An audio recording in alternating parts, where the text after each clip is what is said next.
Ultamize. Most people understand that asking questions is important. Where they fail is what happens next. They ask one question, get an answer, and then immediately jump to something else, perhaps a completely different topic, a completely different direction. And the conversation never really gets going.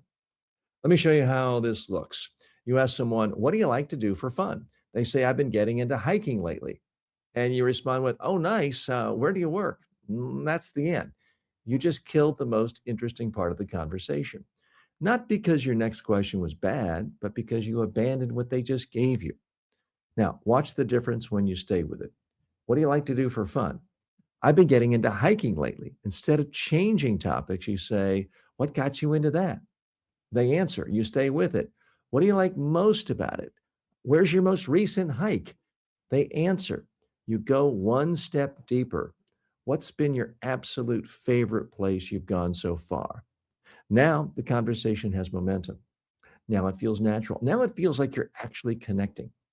And here's the key insight: you don't need better questions, you need better follow up because the first question just opens the door. The follow up is what keeps the conversation alive. Let me give you another example. You're talking to someone and they say, work's been pretty stressful lately.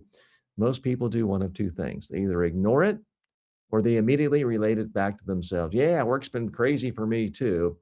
And now the focus shifts. Instead, stay with it. Stressful how?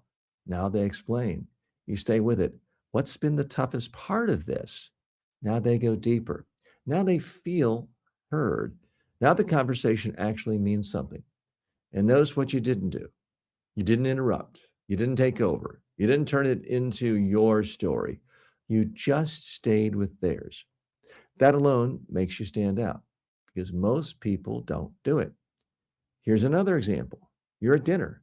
Someone says, we just got back from a trip.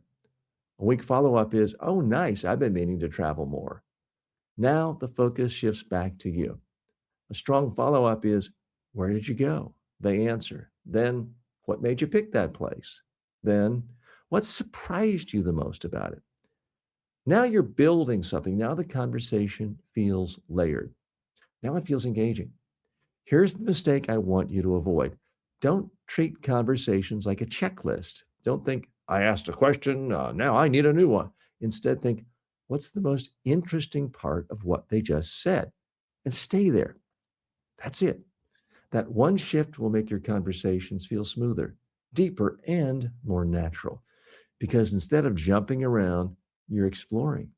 And people enjoy being explored when it's genuine. Now, one more subtle point: you don't need to ask long, complicated follow ups. In fact, the best ones are usually short. What happened? Why that? How'd that start? What do you mean by that?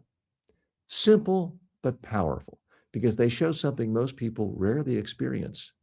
You were actually paying attention. And when people feel that, they open up more, they talk more, they enjoy the conversation more, and they walk away thinking, that person was really easy to talk to, even if you didn't say that much yourself.